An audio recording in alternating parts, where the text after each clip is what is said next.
Rally ng mga komunista, nilangaw. Walang nauto ang mga hinayupak ng mga dilawan, pinklawan. Ang resulta, binangaw. Sabi ko na nga, wala na pong maniniwala sa mga hinayupak na ito eh. Sino pa ba kasi ang maniniwala dyan? Alam naman natin na mula noon hanggang ngayon ay panggulo lang. Putang ina, nakakahiya. Baka na flood control ang budget ni Bungit. Inanunsyo nyo kasi na walang BBM resign at Inday Sara resign lang. Kaya ang resulta, langaw. May mga import pa ang mga hunghang. Kaso yung import nila, kinulang sa height. Pasintabi sa mga kaibigan nating kinulang sa height. No? Sana hindi po kayo nagpagamit dyan sa mga komunista. Kaya itutuloy, kasama kayo sa binangaw. Pag-usapan po natin ngayon itong payag ni Attorney Jimmy Bundok na Republic of Mindanao coming soon. Nagiging kontrobersya po kasi ito, pero nagpa-interview po siya at nagpaliwanag. Ako nga kahit ako ay taga Mindanao, gusto ko po yung ganyan na Mindanao Republic para kami ay makatakas na po sa mga Taga-Luzon na makurakot ng mga politiko, lalo na po yung mga Marcos Aquino, Dilawan, Pinklawan, anak ng Kagwang Salud sa Lipunan. Bakit po ba naisigaw ni Attorney Jimmy Bundok na Republic of Mindanao coming soon? Nagpaliwanag po siya dyan, baka kasuhan na naman ito ng inciting to sedition. At kaugnay po yan, nasabi ni Jimmy Bundok, ang Republic of Mindanao, dahil nga sa pagkadismaya niya sa desisyon ng International Criminal Court na huwag gawaran ng interim release si Tatay Digong. Pero ito, bato. Kaugnay pa rin po sa International Criminal Court, na utak ng mga dilawan komunista, sure na daw umano, naaarestuhin si Senator Ronald Bato de la Rosa. Ayon po mismo dyan kay Kunting Jutak. Ang lakas ng kapit nila sa ICC, no? Pira-pira talaga. Dilawan, komunista, administrasyon, mga bungit, ayan, nagsama-sama po sila. Okay, palike po muna, pa-share, pa-subscribe, at pakipindot po ang inyong notification bell upang lagi po tayong updated sa ating mga video. Supportan po natin ang Berada Agila tuwing alas 2 hanggang alas 3 ng hapon sa Berada Agila YouTube channel. Live po ninyo kami mapapanood dyan. Kasama ko po yung 4 pa na mga political vlogger. Okay, ito. Pag-usapan po muna natin itong rally ng mga komunista na nilangaw. Bakit nga ba nilangaw? Anak ng Kagwang, siyempre, inangkin na po nila at inamin na po nila na yung rally nila ay pro-admin. Sino ka bang tanga, nasasali ka dyan sa mga rally na yan, i-pro-admin nga, ang gusto nga ng taong bayan ay BBM resign dahil sa kaliwat ka ng kilos protesta, na hindi na po malaman-laman kung sino yung mga naglilimas ng sandamakmak na pira galing sa kaban ng bayan, na itinuro na nga ni Isaldi ko, ayaw pa rin maniwala itong mga kaliwang grupo. Ang gusto pa rin nila ay, yes to BBM, Vice President Inday Sara Duterte resign. Gusto nila yata pantayan yung rally ng Iglesia ni Cristo. Nakatsamba lang kayo ng September 21 dahil nakabudol kayo, mga komunista kayo. No, yung September 21. Maraming mga Duterte supporters, mga walang political color, pumunta po, maraming nabudol kayo. Pero sa pagkakataong nito, hindi na po umubra ang inyong pambubudol dahil maliwanag pa sa sikat ng araw, yung mga rally ngayon ay mga rally ng mga komunista. Si Raulo kang Pilipino ka, kasasama ka dyan sa rally na yan. Kaya ang resulta, nilangaw to the max, anak ng Kagwang. Okay. Pakinggan muna natin ang balita ng taga-GMA. Tingnan mo. Sa lupong sitwasyon ngayon sa Luneta, sa Maynila, kung saan nakikita natin na nakakadaas pa rin ang mga sasakyan sa lugar, kung saan mag-ipon-ipon ang mga rallyista at kaganapin ang programa ng Baha sa Luneta 2.0. Ayon sa bagong alyansang makabayan, alas 12 pa ng madaling araw nakapag-set up ng stage ang mga organizer at nakasara ang kalsada pero hinarang at pinagawalan naman sila ng mga nakadeploy na pulis sa lugar. Ayon sa kapulisan, pinapatupad lamang nila ang utos sa kanila na no permit to rally. Pero welta ng bayan na wala naman daw umanong patakarang pinapatupad sa mga nagdaang rally at pinayagan naman sila ng lokal na pamahalaan ng Maynila na mag-ipon-ipon sa lugar. Pero sa kabila nito, sinabi ng bayan na tuloy pa rin daw ang protesta ngayong araw. Para sa iba pang updates, follow lamang ang mga puking ina ninyo. No permit, no rally. Wala pala kayong permit, mga tanga kayo. Kasi yung September 21, nakalusot. Maraming nabudol doon kasi sobrang dami. Kaya napagbigyan kayo. Narinig nyo, may background ba na kumbulata ba yun? Ito po tingnan mo sila. Wala pa 100. Ayun Pakiramdam natin lahat kasama. Tingnan nyo, dami. Diba, no? Nakakadismaya. Ano kaya? Anong pakiramdam daw natin? Nakadismaya daw. Akala ko ba trillion mark dyan? Trillion darating. Nakakadismaya. May dala pa kayong mga kumbulata dyan. Paano hindi kayo matidismaya dyan eh? Wala kayong permit, walang nagsipuntahan. Pag-uulihin kayong lahat dyan. Akala siguro talaga nila na pagbigyan sila ni Bungit, ikamalaso nila. Dapat nag-secure kayo ng permit. Wala pala kayong permit, mga tanga kayo eh. Idadamay nyo pa yung mga inosenteng mga Pilipino dyan na gustong mag-attend eh. Buti na lang, talagang langaw na lang. Wala na talagang naniniwala sa kanila. Yan ang nakikita ko. Ang komunista kasi noon pa yan, salot na yan. So, pag sinasabi mo, sasali ka dyan, anong sinisigaw? No to BBM resign. Pero yes to Inday Sara resign. Kaya yan ang premyo ninyo, mga hinayupak kayo. Mga panggulo, putang ina. Nasaan ba ang budget dyan na flood control? Nakurakot na ba ni Renato Reyes? Nasaan si Percy Tabi? Putang ina, nakurakot nyo? Hindi man lang kinikilabutan, mantakin mo, nag-sit up na daw ng stage madaling araw, pero ang ending, hindi pinapapasok yung iba dyan dahil nga walang mga permit. Kawawa, pero meron silang import. May import sila, may import. Tingnan nyo yung import. Nag-hire pa ng import. Kinulang nga lang sa height. Oh, nag-hire na ng import, oh. Ah. Ha? Oh, ano daw? Hindi ko naintindihan. Yung huling narinig ko lang, puksain. Pati mga kulang sa height, nagamit pa. Nilangaw na nga, nag-hire pa ng mga inusinting ganyan. Wala mga sir. Ba't kayo sumali sa komunista? Sa Iglesia ni Cristo sana kayo sumali sa mga DDS? Wala yun, nagpagamit ano sigaw. Una. Ano? Ano daw? Wala talaga akong magit sa una. Next, oh. Oh, ano? Maliliit. Ano ba talaga? Hindi ko maintindihan sigaw nila, oh. Ay, ambot sa inyo. No? Ito sila nagamit. Wala na yata pambili ng vitamins pampatangkad. Masintabi sa mga kaibigan nating mga dwarfism. Ako lang po sana hindi po kayo nagpagamit dyan sa mga komunista. Tingnan mo, nilangaw kayo. Nag-hire pa sila ng akala nila ay ang ina ninyo. Wala na talagang mauto. Kawawa yung mga unano na yan. Oh. Kinulang sa height. Eh. Import yata yan ni Lisa Bakit. Ito, pakinggan natin yung ito. Kinumpis ka pa yung mga kumbo nila. Mga taganista, pikat. Oh, tingnan mo, yung kumbo. Ayan na.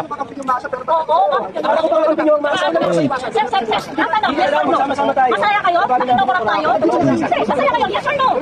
Nakita po natin yung repression na nangyayari, no? Bakit doon ba? Magkakabot ba doon? Bakit ako sinabi doon? O lol. Kakampihan masa. Utangin na mga NPE kasi kayo. Paano kayo kakampihan? Tanga nyo. Mga kalaban kayo ng gobyerno. Anong maliwanag dyan? Ayun tayo eh. Sumasama kayo sa mga kaliwang grupo. Dapat nga pinagkukulong kayo. Wala pala kayong mga permit. Mga panggulo lang kayo eh. Inday Sara resign eh. Kung sumigaw kayo dyan ng BBM resign, no to Inday resign, baka madagdagan pa kayo. Buti na lang nag-announce kayo ng maaga para walang mabudol ng mga DDS. Iwan ko yung ibang DDS kung magpabudol sila. Oh. Pareho lang po yan. Kakampi nila ang masa. Buang ka, adi ka. Yan ang mga ganyang, mga ganyang style nila. Mga komunista yan eh. Tingnan na, biglang sigaw. Sabi nila, kakampi nila ang masa. Lolo mo, kumpiskahin na ninyo yung kumbo na yan. Kayo, hindi kayo mga law-abiding citizen. Panggulo kayo eh. Mary C, Inday Sara resign pa. No to BBM resign. Kaya ang resulta, iyak, uwian kayo ng luhaan. Yun nga, tuloy oh. Anong ginagawa nila, di ba? Uy, mga galawang dilawan, mga dalawang pinklawan komunista, lo mo. Walang maniniwala sa'yo. Eh kung gusto mo talagang sumigaw na yan, bakit ba ng Iglesia ni Cristo nakuha nila makasecure ng permit? Kayo, ayaw nyo kumuha ng permit? Kumuha rin kayo. Para patas, anak ng kagwang, hindi kumo, kakampi kayo ni Bangag. Pwede na kayo mag-rally dyan ng walang permit. Bakit ba yung mga DDS doon sa doon sa EDSA, kumuha man ng permit? Kumuha rin kayo, mga hunghang kayo. Pagtugtog lang ng mga bata. Pagpaba ng tambon, pinagbabawal nila. Sir, ano po ulit yan? Bangag to bangag, no? Ginamit pa yung bata, dapat nga kasuhan ka ng child abuse. Dinala mo yung mga bata dyan sa rally na yan, na anak ka ng kagwang ka, ginamit mo, wala palang permit, dapat ikaw ang makasuha ng child abuse. Eh kung ikaw bata, di natatakot ka dyan dahil nilapitan ka ng ng mga kapulisan. Eh kung ako magulang, putang ina, magsampa ko ng kaso sa'yo. Kidnapping at saka child abuse. Bakit mo dinala yung mga kabataan dyan? Wala pala kayong permit. Pinahamak mo lang, sir. Anak ka ng kamuti ka. Layo-layo pa lang pinagin namin. Tumutugtog lang ang mga bata dito, no? Pero anong ginagawa nila? Kawal daw. Tanga mo kasi. Galing ka pa ng Tarlac, nagdala ka ng katangahan sa Maynila. Ginamit mo ba yung bata? Siyempre kasi nagrarally kayo. Ngayong kasalanan niya ng mga komunistang sinalihan ninyo, hindi kayo nag-secure ng permit. Kailangan pa rin natin, sir, mag-secure ng permit, sir. Eh, nung September 21, nakalusot kayo, kasi maraming nauto ninyo, pero ngayon wala na talaga, hindi na kayo umubra. Kawal daw, pero ayaw. Kampi daw sila. Sa mga masa, kampi daw natin sila. Pero napakalinaw na ginagawa nila, no? Ang kinalaman ng korupsyon. Sinusupress nila ang mga bata para express kung ano nararamdaman nila towards the corruption. Ano po gusto dapat yung magkasabi? Dapat, sir, sir, child abuse yung kaso mo, sir. Dapat kasuhan ka ng mga magulang. Hindi po pwedeng ganyan. Nadalin mo yung mga kabataan, ng layo pa pala yan, Tarlac pa. Tapos ngayon, pag tugtugin mo dyan sa rally, kamalas yun dahil yung sinalihan ninyong mga organizer, mga komunista, moryo-moryo, walang numero, walang permit, bira ng bira, di kamalas. Damay kayo sa katangahan nyo. Ang bayan. Ano po dapat yung gagawin ni Pusa sa Senate? Ito ay BuzzFeed ng mga bata. The first time, nakautot na mga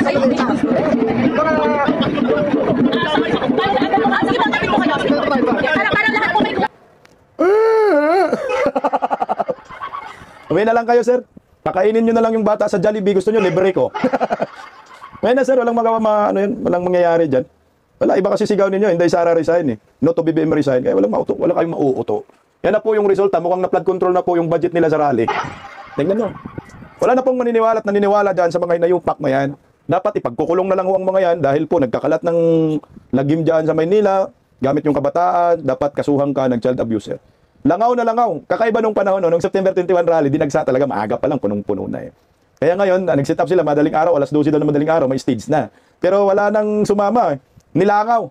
Yan ang magandang feedback ko yan. So, ibig sabihin, wala na pong naniniwala sa mga rallyista, sa mga komunista, sa mga aktivista, makabayan, akbayan. At hindi na po sila nakauto. At isa rin po siguro kaya nilangaw sila dahil maaga po nilang diniklarang no to BBM resign, tapos Vice President Inday Sara resign. Doon sila tinamaan. Wala talagang numero ng mga yan. Siguro nakauto nung una pero second time around hindi na po nakauto. Kita mo gusto nilang tapatan yung dami ng rally ng Iglesia ni Cristo. Kaya ang Iglesia ni Cristo maaga pa lang punong-puno na yung Lunita at saka yung EDSA sa mga DDS sa ibang kulay ay napuno na. Kasi nga malinaw yung panawagan. Sana sa susunod, isa na lang ang ating panawagan, BBM resign na lang. Wala naman pong masama sa BBM resign, hindi naman po ipinagbabawal yan sa saligang batas. Yan po ay part pa rin ng freedom of expression at freedom of speech. May karga kasi ang mga komunista na hugot. Gusto nila pabagsakin ang mga Duterte, gusto nila pabagsakin ang mga supporter ng mga Duterte. Pero hindi na nga po yan matinag-tinag, huwag nyo nang pangarapin pa. Dahil nakatayo pa rin ang mga Duterte na kahit na ay na-deny yung interim release ni former President Duterte, lalo pong tumitibay ang mga suporta kay Tatay Digong. Kaya nga lumabas na po yung sabi ni Atty. Jimmy Bundok, Republic of Mindanao coming soon. Pero bakit po natin pag-usapan itong sinabi, interview ni Senator, kala ko Senator na si Jimmy, animal, panalo talaga yan. Atty. Jimmy, Senator talaga yan, dinaya lang ni George Budlat ang mata. Pakinggan muna natin yung kasama ng mga komunista din, anak ng Kagwang. Bakit wala to sa rally? Na si Senator Ronald Bato de la Rosa ay sure na di umanong aarestuhin ha. Meron pang isa, kasama daw si Senator Bongo. Nasama si Senator Bongo, paano nangyayari? Tapos, si Bato ay sure 100%. Pakinggan natin yung mga kaliwa din. Ano magiging effect nito sa 2028? Effect sa 2028, because Sara Duterte is running, and Sara Duterte is the daughter of this gentleman arrested, and taking into consideration that two other possible co-perpetrators of Duterte could be arrested, this whole case, including possible cases against Bato de la Rosa, and sabi nila possibly against Bongo. Bato de la Rosa, medyo sure ako kasi talagang perpetrator, walang iba yan, kundi yung chief implementer of the war on drugs, as admitted ang ama ng Tokang, si Bato de la Rosa. With two senators out of the picture, I don't know who the running mate of Sara Duterte will be. Kasi it was floated. So, yun yung medyo logistical difference. But as to political impact, I will leave it as is. You have two popular, according to the ranking in the Senate elections this year, two popular figures connected with the Duterte administration out of the picture by 2028. That could impact probably the chances of Sara Duterte if she runs. Ma'am, balik lang. Olol, ito malinaw po ito mga kabisdak na ang purpose lamang nila ang purpose lamang nila dito sa International Criminal Court ay pabagsakin ng mga Duterte. Pero, huwag kayong mag-alala, tika lang, meron akong ipapasok lang na video. Nasaan ba yung iba? Ito pala. Tika lang. Sorry Akala ko siguro nila tapos na ang laban. Pero ito, mas malinaw po, pero ito muna, bago natin pag-usapan. Kumintuhan ko muna itong sinabi ni Kunting Jutak. Ito maliwanag yung mga statement nila. Para lang po talaga yan, mademolish ang mga Duterte. Yung ICC purpose lang mademolish ang mga Duterte dahil nga natatakot ho sila na si Vice President Inday Sara ay maging presidente. So ngayon, itong pinakamalakas na kaalyado ng mga Duterte, si Bato at Bongo, ito yung binibira nila ngayon. Si Bato, sure na daw 100% aarestuhin. Si Kuya Bongo, mukhang 50-50 pa. No? Dito sa ICC naman patungkol. Ang problema, si Bato ba talaga at Bongo ang gawing vice presidente ni Inday Sara? Kasi pag tinignan mo kasi, si Kuya Bongo, number 1 yan sa pagkasenador. Tapos gusto nilang patahimikin. Ganun katindi. Ito naman, ang plano ng mga komunista, nagustuhan naman ito ng gobyernong Marcos. Siyempre, kalaban nila ang mga Duterte. Kaso, ang pinaka-question mark dyan, papayagan ba ito ng taong bayan at makakalusot ba ito sa taong bayan? Itong lantaran na nilang mga galawan. Ano po ba ang lantarang mga galawan nila? Lahat ng mga supporter si Duterte, gagaguhin. Bato, Bongo, ipapa-aristo sa International Criminal Court. Kasi wala na po silang choice.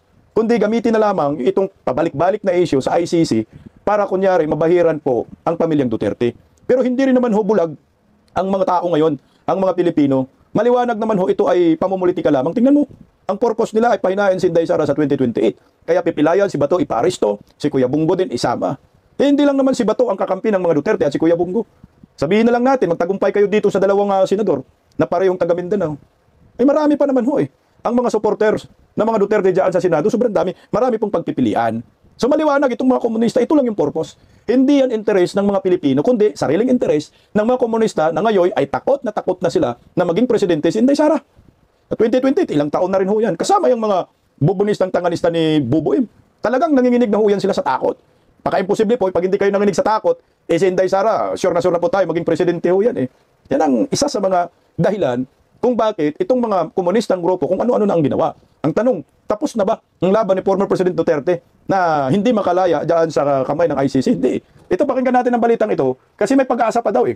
Hindi pa tapos ang laban para kay dating Pangulong Rodrigo Duterte. Muling hihilingin ng kanyang abogado sa ICC ang pansamantala niyang paglaya. At live mula sa The Hague, Netherlands, nasa frontline ng balita niyan si News 5 anchor Ruth Cabal. Ruth, may mga taga-suporta pa ba ang dating Pangulo dyan?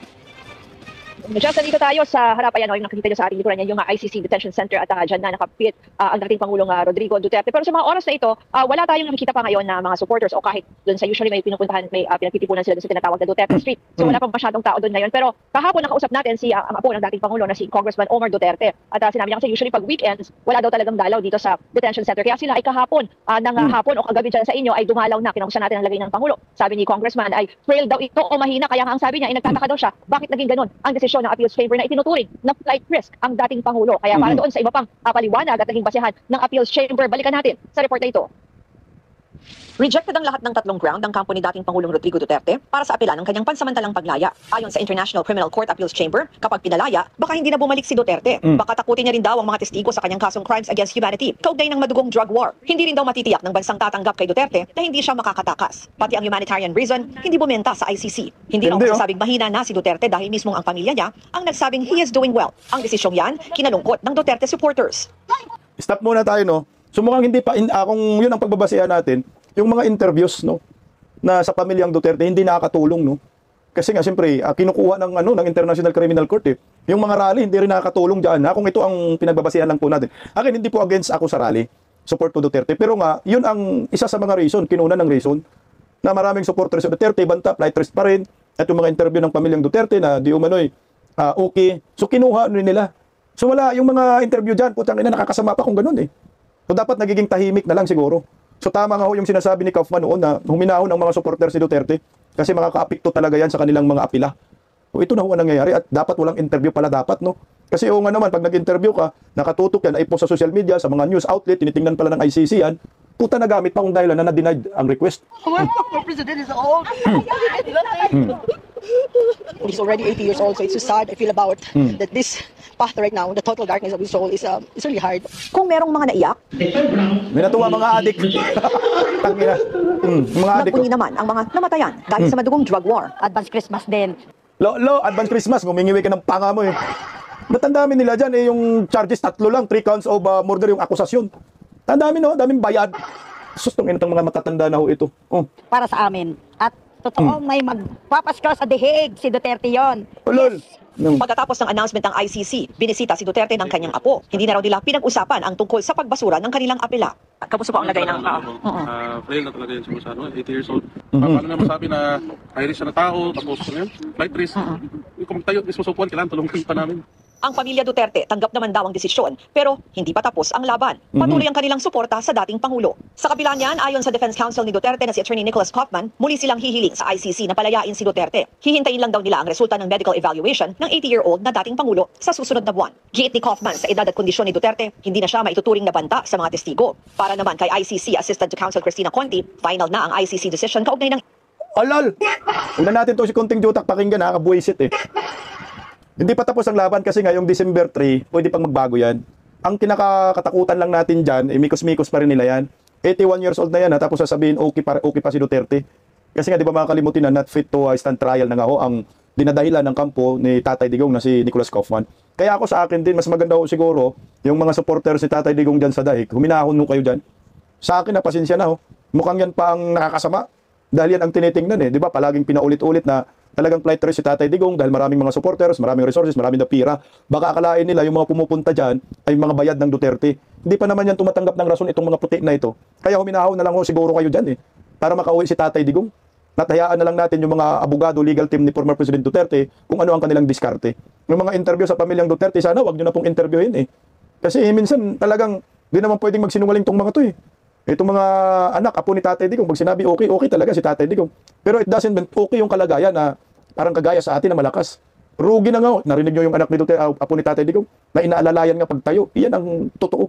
Pero hindi nga ho matanggap-tanggap ng mga puti yan eh. Kasi galit sila. Galit sila kay Tatay Digong eh. Yun naman eh. Kasi sa katapangan ni Tatay Digong noon, tinatamaan sila. Itong mga European countries. Yan ang malinaw ho dyan. Yan, pag check sa December 3, mikos-mikos pa rin ho nila. Wala tayong aasahan. Swerte na lang ho. Na ako, nagiging positibo pa rin ho ako. Na itong mga hinayupak na mga doktor na yan, yung mga inang eksperto ko no, umayos kayo sa buhay ninyo. 81 years old is 81 years old. Kayo nga, babata pa ninyo, putang ina eh, unga-unga na kayo eh. Tatay Digong pa kaya, 81 years old. Yan ang maliwanag ho dyan. Pakinggan po natin si Atty. Harry Roque sa kanyang pahayag patungkol po dyan kasi alam ko, abogado naman to si Atty. Harry Roque. International lawyer po ito po. Salita po ang ICC at hindi nga nila binasura nila or hindi nila tinanggap yung kanilang apila ng kampo ni former President Rodrigo Duterte para sa interim release. Nagpaliwanag sila sa kanilang panig. Ano pong masasabi niyo po dito, Attorney? Well, alam mo, malungkot ako, no? Dahil kahit pa paano, pinagdarasal natin na magkaroon nga ng interim release si Tatay Digong. Pero hindi naman ako nagtataka at ang dahilan ay alam ko naman, politika pa rin at realities ang magdidictate kung palalabasin si Tatay Digong. Nagsalita na kasi yung ambassador ng Japan ng huling Assembly of State Parties ng ICC na bilang pinakamalaking donor ng ICC, hindi sila maligaya na puro akwital ang nagiging desisyon ng hukuman. So hindi na ako nagtataka na talagang pinupuruhan nila ngayon si Tatay Digong. No? At bukod pa dyan, alam naman natin na under pressure ng ICC dahil yung buong African Union ay nagbabanta na bibitiw sa pagiging miyembro ng ICC dahil ang pinupuruhan lang daw nila ay puro mga taga-Afrika. Kailangan nila habulin din si Tatay Digong para mapatunayan na meron silang non-African na hinahabol. At syempre, bukod pa dyan, alam natin na pag wala na si Tatay Digong, wala na silang kaso, so pinaglalaban din nila yung existence nila. No? Dahil kapag wala na si Tatay Digong, wala na silang mga trabaho lahat dyan sa ICC. Opo. After nito po, kasi apila na ito nagbigay na sila ng final decision po, Attorney. Ano na po ang susunod? Latagan na po ba? Magkakaroon na po ba ng latagan ng ebidensya? Yung trial proper na po ba ang susunod, Attorney? Yun nga nakakalungkot, no? Hindi pa. Medyo naantala lang talaga yung pre-trial detention ni Tatay Digong dahil siyempre, walang buwan na siya nakakulong, hindi pa naman napapatunayan ng kahit ano, no? At hindi pa nagsisimula yung formal na proseso. Alam mo, kaya nakakalungkot, kaya merong interim release para balansehin sa ICC, pwede kang arestuhin on the basis of good grounds lamang. Wala pang probable cause, pwede ka na arestuhin dahil ang probable cause, yan pa lang yung hahanapin pag nagkaroon na ng confirmation of charges. Kaya nga dapat, kung susundin mo yung patakaran ng mga naunang international tribunals, gaya ng Tribunal for the Former Yugoslavia at saka Rwanda, halos automatic ang pagka-grant nila ng interim release. Kasi wala pa namang mabigat na ebidensya laban sa mga nasasakdal. Pero dito sa ICC, iba ang naging practice ng hukuman. Talagang hindi sila nabibigay ng interim release, no? Kapag ikaw ay akusado ng war crimes, crimes against humanity, no? But in any case, meron pa nakapinbin sa appeals chamber yung sa issue ng jurisdiction. Yun sa akin ang pinaka-importante. Dahil pag tayo nanaig doon sa issue ng jurisdiction, ibig sabihin yan, wala nang kaso si Tatay Digong at makakauwi na. Ako naman, dahil minsan na nagsalita ang ICC sa issue ng jurisdiction na nagkaroon ng 3-2 decision, mas malakas ang laban natin kasi dito sa issue ng interim release, palagi silang unanimous. No? Pero sa tingin ko, dito sa issue ng jurisdiction, may konti tayong laban dyan dahil unang decision na yan, 3-2 ang naging botohan sa appeals chamber. Pwede mabaliktad? Opo. Meron po pa. Sige lang, so dito tayo medyo mabigat na laban sa jurisdiction, may apila pa, no? 3-2 daw, so 2 pabor sa atin, 3 yung hindi. So baka pwedeng bumaliktad pa yan, no? Nako, may pag-asa pa talaga, sabi ko nga, tuloy Dito si Attorney Kaufman, ang sabi, meron pa daw inaantay na resulta sa medical evaluation kay dating President due next month and will reintroduce its request to release a man who is 80 years old and as a result of debilitating physical and cognitive conditions is incapable of flight or as alleged threat to witnesses, Attorney. Well, opo, nakapinbin din yan, pero sa akin ang pinaka-importante yung jurisdiction. Kasi yung jurisdiction, kahit anong estado ni Tatay Digong, dahil yan ay isang issue of law, dapat yan malinaw na wala talagang jurisdiction. Sa aking pag-iisip naman ay malinaw yan. So, syempre, nakapinbin pa rin yung issue ng fitness to stand trial. Pero again, if you go by the record of the ICC, wala ka naman silang binibigyan. Wala pa silang nabibigyan ng desisyon na dahil unfit to stand trial, panandalian ay titigil ang paglilitis. Sa Tribunal for Rwanda, merong isa. Nakakulong kasama ni Tatay Digong dyan sa kaparehong kulungan, no? Na wala na talagang pag-iisip, wala na, completely zero na siya, no? Dahil nga sa Alzheimer's. At ang nangyari lang is nananatili siya sa kulungan kasi ayaw siya tanggapin ng Rwanda at walang ibang bansa na gusto magbigay sa kanya ng interim release. Pero dito sa ICC, ang track record pa rin, wala silang binibigyan ng order na kinakailangan magkaroon ng permanent na yung adjournment dahil sa yung lack of standing, no? Yung inability to stand trial ready. Just going by the track record. Kasi kanina naman, binanggit ni Kaufman na wala talaga nabibigyan ng interim release sa ICC. Na totoo naman yan. At matagal ko nang sinasabihan. Pero syempre, kahit ano ang track record sa ICC, patuloy pa rin tayo nagdadasal, no? Para sa kalayaan ni Tatay Digong. Kumbaga talagang kangaroo court talaga tong ICC. Mga demonyo talaga mga yan. Hindi na nila inano yung humanitarian reason. Meron pala kasama din si Tatay Digong dyan na talagang may Alzheimer na. Yun din yung reason na Kaufman na not fit to stand trial. So ngayon, ang pinakamalaking laban pala natin yung jurisdiction. Kasi 3-2 pala yung boto dyan. Tuloy natin. Opo. After po nung pagbabasa ng desisyon ng ICC sa apila ng interim release ni former President Rodrigo Duterte, siguro mga ilang oras ngayong gabi lang, naglabas din po ng kautusan ng Supreme Court. At hindi ko alam kung nabasa niyo na po ito. Pero ang pinakabuod nito, kung maalala nyo po, siguro within the day na inaaresto si Pangulong Rodrigo Duterte, di ba, naghain po ng habeas corpus na petition, no, yung relatives ni dating Pangulong Rodrigo Duterte na humihiling sa Korte Suprema na ano nga, yun nga, doon sa pag-question nila. At ngayon, nagbigay ng direktiba ang Supreme Court sa Malacanang at iba pang mga cabinet officials, involved cabinet officials, na magsumite ng kanilang komento tungkol nga sa inihaing petisyon na attorney. Anong basa nyo po rito? Well, unang-una isa po abogado dyan, no? Ang naging po kasi kami po yung naghain ng hindi lang certiorari kundi habeas corpus. At nakakalungkot nga na hanggang ngayon walang kahit anong aksyon ng Korte Suprema bagamat pinapakomento na nga yung mga respondents. Pero sa akin, sayang talaga yung pagkakataon na yun dahil pati naman yung issue kung may jurisdiction ng hukuman, sangayon mismo sa Rome Statute, dapat lokal na hukuman muna ang nagdesisyon. Dahil nga dapat hinarap muna sa lokal na hukuman si Tatay Digong bago sila render sa ICC. So sa akin, dahil na habeas corpus and certiorari hinahin namin, pero magkaroon ng decision, dahil po pwedeng maulit, no, yung ginawa kay Tatay Digong at mukhang uulitin talaga nila pagdating kay Senator Bato, at kinakailangan magdesisyon ang Korte Suprema kung talaga bang may jurisdiction pa nga ang ICC sa Pilipinas o wala. Opo. Nababasa ko sa mga comment. Pag sinabi ng Korte walang jurisdiction, patay ka, bangag ka. So yung ICC, matik, mapipilitan sila, napauwiin si Tatay Digong. Kung dito sa local court, wala tayong control sa ICC. Pero dito sa ating bansa, may control tayo sa pamahalaan ni Bangag, Supreme Court. So pag sinabi ng Supreme Court, illegal ho yung ginawa ho ninyo kay Duterte, so pwedeng makasuhan ng kidnapping ang gobyerno.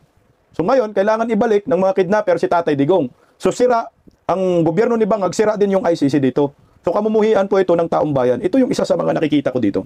Na dapat ako sa akin dapat itong Supreme Court, tumayo po kayo para sa bayan. Dapat noon pa nga ho yung tinalakay na ho ninyo eh. Ang problema talagang pinapadampot ninyo si Tatay Digong. Dapat yung pinigilan agad ng Supreme Court. Ika, wag nyo munang anuhin yan. Wag nyo munang dakpin yan. Wag nyo kidnapin yan. Illegal yan. Patikimin nyo ng local court yan. Korte po ang magsabi na hindi natin kaya maglitis sa mga reklamo. Korte ang magsabi na ipapadala si Duterte doon sa dahig. Hindi po pwedeng ganun eh. Yan ang dapat siguro maliwanagan tayo. Dahil po posible na pwedeng gamitin ulit kay Bato ito. Di ba si Bato? Aristuhin daw. Wala nang batas-batas tayo na sinusunod. Nakakalungkot. Mas sinunod pa natin yung mga banyaga na anak ng kamuti, wala man lang naitulong dyan dito sa bansang ito sa pagkalaganap ng krimen, laganap ng druga, mga drugista, mga kurakot. Ang nakatulong si Tatay Digong kung sino pa yung bayani ng bansa na traidor pa ng mga hinayupak. Pero naniniwala rin po ako sa sinasabi ni there always a time for reckoning. It may be not immediate but it will come. Hindi naman ngayon yung time ng reckoning, pero darating po talaga yan ayon po kay Prof. Ana Malindugoy. Ako'y naniniwala ho dyan Darating at darating yan. Gaya ngayon, umihina na yung mga rally-rally ng mga komunista, hindi na nakakabudol. At diyan din po nagsimula yung panawagan dapat linawin din natin ito kasi nga baka mas kasuhan ng inciting to sedition, tulungan natin si Attorney Jimmy Bundok. Diyan nga po lumabas yung post ni Attorney Jimmy Bundok, Republic of Mindanao coming soon. Ito ay napansin ng mga mainstream media. Kaya delikado, baka kasuhan ng inciting to sedition. Di ba, ito nga rin I think sinampan yata ng reklamo itong si Tatay Digong dito inciting to sedition patungkol po sa Mindanao Republic. Pero narito po, kasi ako, taga Mindanao ako, sa akin taga Mindanao ako, ito si Attorney Jimmy Bundok, alam mo, taga Luzon ho yan pabor po kami dyan. Kung ang dapat tatanungin dyan sa Republic of Mindanao, ang mga taga Mindanao. Kasi kami man doon, ang mag-aasikaso ng aming bansa, Republic of Mindanao. Papayag ba ang mga taga Mindanao na hiwalay sa Luzon? Magkaroon ng konsensus. Kailangan may sorbi. Ako, taga Mindanao, payag po ako. At gawin naming presidente mga Duterte habang buhay. Sa Luzon naman, Visayas, sa inyo na nga si Bangag habang buhay rin. Pero ito po, nilinaw po ni Attorney Jimmy Bundok yung kanyang mga pinopost. Narito po. Sige lang. Palike nga guys. Attorney, unahin na natin. Ano ba yung ibig mong sabihin sa post mo na Republic of Mindanao soon? Sir, una sa lahat, gusto ko lang pong linawin na I did not mean to be cryptic, no? In fact, yung call for secession ng Mindanao is part of our history. Ang naging malinaw lang po kasi pagkatapos po nung very expected na decision po ng ICC Appeals Chamber ay nagkaroon po ng dalawang uri ng reaction, no? And it really reveals that dalawa po talaga ang Pilipinas. At para sa akin, it is these kinds of developments in our laws and in our history that keeps pushing us apart. No? So ang mga katulad po ng sentiments, kaibigan kong si Congressman Kiko Barsaga, for example, no? He has been pushing for secession of Mindanao, and I really think it's not just because of parang revolting, no, against the current situation, but rather recognizing na dalawa po talaga ang Pilipinas. Okay, but just to clarify, Attorney Bundok, sabi niyo po dalawa ang Pilipinas. Is this in response to the actions of the current administration against former President Rodrigo Duterte, at ngayon nga po ay hindi pinagbigyan ng ICC ang kanyang request na pansamantalang makalaya? Alam niyo po sir, kahit na hiwalayin pa natin sa politika at sa kasalukuyang administrasyon, nakikita naman talaga natin na parang dalawa ang uri ng pamumuno na magkaiba na hinahanap talaga ng Pilipino. Like we see how polarized we have become, no? Kapag ito lang sa pamumuno ni BBM hanggang ngayon, surprisingly yung mga dati po niyang kritiko ay sang-ayon sa kanyang pamumuno, or at least they don't want to call for his resignation, which is surprising to many of us, pero it's clear na merong sang-ayon sa ganyang pamumuno. Samantalang yung kanyang kumukontra sa kanya, which we call the DDS, ano, ay clearly of the opposite belief. So yan po yung sinasabi ko na lalo pong nagagatungan yung call for secession. Okay, pero di ba po sa demokrasya naman talagang merong magkakataliwas na opinyon sa iba't ibang bagay, pero bakit kailangan magresulta ng paghiwalay sa Mindanao sa Pilipinas? Well, let's talk about degrees, no? Kasi there is such a thing as an ordinary difference of opinion, no? Pero meron na rin po tayong nakikita ngayon na extraordinary na levels or degrees of differences of opinion. Meron na po tayo ngayong mga rally na talagang sa iisang rally magkakaiba yung panawagan. Which is why I think the rallies have become ineffective, no? You've seen that, no? Meron nung September 21, lahat tayo anti-corruption. I'm glad we all are, no? Pero yung iba, tumuturo diretso pataas, no? Sa Pangulo, with all due respect. Pero yung iba naman, iwas na iwas po sa kataganan yan. So even just with that, that is not a normal difference of opinion because that the public sentiment will dictate kung tutuloy po ang administrasyon na ito or hindi. But attorney, as a lawyer, yes. Ano po yung constitutional or legal basis para sa cessation? Sa Pilipinas o sa Mindanao? Ano po ang nakikita niyong dahilan o anong pwedeng gamiting basis para po gawin ito? Alam niyo, in international law naman, lagi naman po may mga bansa na nag-self-determine, ano? Ika nga. No, so we cannot talk about it along constitutional grounds because this exactly is about changing the constitution. In fact, it's about changing the territory and the population of and the very definition of our country. So it is definitely extra-constitutional, but it's not immoral because countries change all the time. Di ba? Halimbawa sa Africa, iba-iba na yung pangalan ng mga Congo, Democratic Republic of Congo, yung Taiwan tsaka China, that's an ongoing debate, no? So I think it is a matter of management and economic structure more than anything. And of course, a matter of control. Ang Luzon po halimbawa, no, parang 57% yata ng population or something like that is nasa Luzon. Pero ang food production po ng Luzon is 46%. No? Baliktad po yan sa Mindanao, for example, na 24% yata sila ng population, pero 35% ng food population dyan po. No? Food production. Well, alam niyo po kasi yung paghihiwalay, marami nang nangyayari yan, kagaya yung Malaysia, Singapore. Yan na lang tayo. Siyempre medyo mabigat na usapin at merong parang kaguluhan pa na nangyayari, madugo. Pero at the end of the day, ang pinag-uusapan pa rin natin dito ay yung karapatan ng bawat isa. Yung pinag-uusapan pa rin natin yung kalayaan. Kasi kami, taga Mindanao ang feeling namin hindi kami malaya. Ang feeling namin kami po ay dinidiscriminate, lalo na ngayon under Marcos admin. Ang tingin sa amin ng mga taga Luzon ay mababang uri ng pagka-Pilipino. Diba? Lumalabas ka yung Sub-Saharan Mindanao, pakana ng Pinklawan. Dahil kami ang Mindanao daw, yung pinaka parang distressed area sa ating bansa. Pero pag tinignan mo, napakaganda ng Mindanao. Marami pong makukulay na kultura ang Mindanao. At maraming resources ang Mindanao na ang nakikinabang nga lang ho dito ay mga taga Luzon. Meron ba kaming railway sa Mindanao? Wala kaming railway system sa Mindanao Pero nagbabayad kami ng subsidiya diyan sa mga LRT, MRT na yan. Na hindi man lang kami nakinabang diyan Kaya this is the time na baka pwede pagbigyan naman na natin ang mga taga Mindanao. Alam mo, matagal na pong usapin yan yung paghihiwalay ng Mindanao sa Pilipinas Sa panahon pa ni Normie Suare, hanggang ngayon si Normie Suare, matanda na Baka ito na po yung panahon na hihiwalay na po kami. Total, ayaw naman po ng Luzon sa amin. At ginagago ninyo mga taga Mindanao, hindi maghiwalay na lang kami ng bansa. Tuloy natin, attorney. Well, given your arguments, hindi po ba imbis na ayusin yung sistema, bakit paghiwalay ang nakikita niyong solusyon? Linawin ko lang hindi ko po ito ipinipilit na solusyon, but I am recognizing a very strong call and very persistent call dahil po marami tayong kilala na taga Mindanao at I just think it's a viable option. I'm not saying we should do it immediately, but it's something worth considering. Kasi alimbawa, sa ating matagal ng usapan tungkol sa federalism, ang dami na pong good points na binring up about sharing more equitably the produce of our state, Pero hindi yan mangyayari hangga't meron pong mga oligarkiya, sabihin na natin, or some private interests that would stand to be damaged pag na-affect yung balance of power na yan, So hindi po umuusad. In the meantime, the system is killing us. I think we can agree on that, The system is killing us because yung pong mga nasa malalayo hanggang ngayon, hindi naman natin po talaga nabibigyan ng karampatang atensyon. But some critics would say na baka naman itong... Tama. Bakit paghiwalay ang solusyon? Unang-una, ang putang ina, daming kurakot sa Luzon lahat na ng kurakot nasa Luzon. Marcos, Aquino, nasa Luzon. Kaya kaming mga taga Mindanao, kawawa kami. Yung serbisyo, hindi dumadating sa Mindanao. Nasa Central Luzon. Nasa Imperial Manila. Nakinabang kayo, mga hinayupa kayo. Kaya kung hindi nyo po kami bigyan ng pansin at magkaroon pa rin kami ng diskriminasyon, ay putang ina ninyo. Maghiwalay na lang tayo, pagbigyan nyo na kami. Kung sinasabing hindi pagkakapantay-pantay, ay hindi naman dahil doon sa sinasabing, tayo ay bahagi ng isang bansa at nakafocus lang sa isang lugar, ano? But it's more of the proliferation of political dynasties in different parts of the country, no? What can you say about that?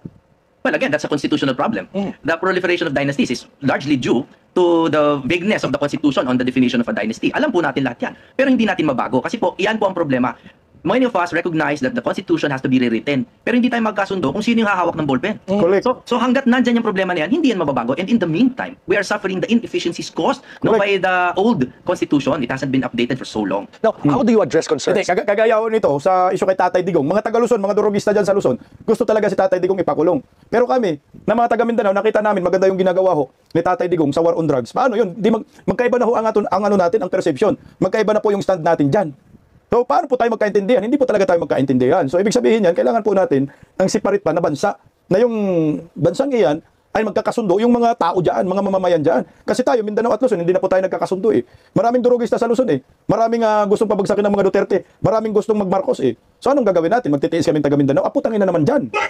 Hindi pwede, pareho tayo mga taxpayer. Nagbabayad kami ng buwis. Kayo, nagbabayad din kayo. So, nasa ng biyaya? Nasa Imperial Manila. Nasa Luzon. Kamusta naman yung mga taga Mindanao? Hindi ba kami parte ng Pilipinas? Eh kung yun nga ang tingin ninyo, hindi po kami parte ng Pilipinas at hindi makakarating yung mga tulong sa Mindanao, edi mas mabuti pa nga, mag-One Republic na po kami, Mindanao Republic. That the push for secession is being used as a political tool by the allies of a dynastic family like the Dutertes to deflect the controversies hounding the family. Well, first of all, secession is a political matter. But so I agree that it's political, but that it is a political push from the Dutertes. There's no proof of that, no. The call for secession predates even our modern times. It's since the Spanish colonization era. Ang tagal na pong panawagan yan because there is truly a divide, even culturally there's a divide. Correct. All I'm saying, I'm not trying to be adversarial, George, no. What I'm trying to say is we should at least recognize it. Let's talk about it kasi ang lakas na masyado ng panawagan sa secession. Correct. Is it the same reason kung bakit taga Mindanao nga nananawagan, o taga Mindanao, taga Luzon nga, taga Cavite, si Kiko Barsaga nananawagan ng secession eh. Kasi pag ganito po ang sitwasyon natin sa bansa na ito, yung kurakot ay putang ina taga Luzon, walang habas sa pangungurakot. Kawawa naman po kami taga Mindanao. Na hindi naman po kami nakinabang dyan sa mga hinayupak kapag nanakaw ninyo sa kaban ng bayan. Sa inyo na lang, kayo na lang mangutang, kayo na lang yung kurakutin. O kayo naman taga Luzon, ayaw ninyo dito sa Luzon, lumipat kayo na Mindanao, pwede naman ho ganun eh. Nagkaroon tayo ng Bangsamoro Autonomous Region Yes, Muslim absolutely. Mindanao. Yes, Alright. absolutely. And that's some sort of compromise, right? But it's still, we all know it's still riddled by the same issues. Well, attorney, since you're already here, ano po ang masasabi nyo sa naging resulta ng ICC hearing kahapon regarding the interim release plea of FPRRD? Well, the decision was nothing less than what we all expected. I mean, sino po naman ba namang korte ang hawak na yung gustong-gusto nilang hawakan at bibitawan pa, no? But I just think legally and even in terms of our sovereignty, no, that whether you're anti-Duterte or pro-Duterte, this case really damages our sovereignty. So I hope the neutral minds out there listening to your wonderful channel are open-minded enough to recognize the damage that this does to our sovereignty. Kasi po talagang sa complementarity principle na lang, dapat po talaga dito nililitis si Pangulong Duterte. Well, Pero baka lang bilang kayo po ay dating kapartido no, or kayo ay aliado ni Senator Bato de la Rosa, baka lang po may balita kayo kung nasaan siya or na-meet nyo ba siya recently? No, I haven't seen him in a while. You know, there's a definite parang merong unspoken respect no pagdating sa mga ganyang kaso, no. We don't put ourselves in odd situations that will compromise our friends, no. Pero legally speaking, again, I do hope the neutral minds out there agree that it will do us no good if we surrender more of our countrymen to a foreign court. Alright, sige po. Maraming salamat sa inyong oras. Ako agree ako dyan. Nakadamage na po talaga yan sa pagka-Pilipino. Nakakayang maging Pilipino eh. Para bang lumalabas mga inotel yung mga abogado, mga justices sa ating bansa, Supreme Court inotel eh. Supreme Court mismo dyan ang may sisihin natin eh. Tsaka si Bongbong, bakit mo pinayagan yung Marcos admin na mag-surrender ka ng isang Pilipino sa banyagang korte? Anak ng kamuti talaga oh. Bakit kayo hindi nyo kayang maglitis? Napatunayan na po natin yung Ampatuan Massacre, nalilitis po natin. Ito pa kaya 3 counts of murder? Yung charges, mga akusasyon, walang ebidensya. Ganito na ba tayo katanga? So, ibig sabihin, hindi na po tayo maniniwala sa sarili nating korte, sa sarili nating konstitusyon, sa sarili nating mga abogado, sa sarili nating batas, hindi na natin paniwalaan. Eh kung ikaw may reklamo ka sa kapitbahay mo, doon ka magpa-blatter sa dahik. Yun na. Kasi pumapayag tayo sa kagustuhan po ni Bongbong at ng mga komunistang grupo. Putang ina, nilunok ninyo yung pride natin eh. Yung mga bayani natin nakipagdigmaan, putang ina. Kung makagising pa yung mga yun, kung babangon ba yun sa kamatayan, pinagsasampal kayo kaliwat kanan yan. Hindi pa nga na-resolve yung issue kay Tatay Digong, ito gagawa na naman ng isa pang kamalian kay Senator Bato de la Rosa. Kaya ano ang response ng mga taga Mindanao dyan? Kaya ang mga kapatid nating mga Muslim ngayon, kanya-kanya nang gumawa ng coalition eh.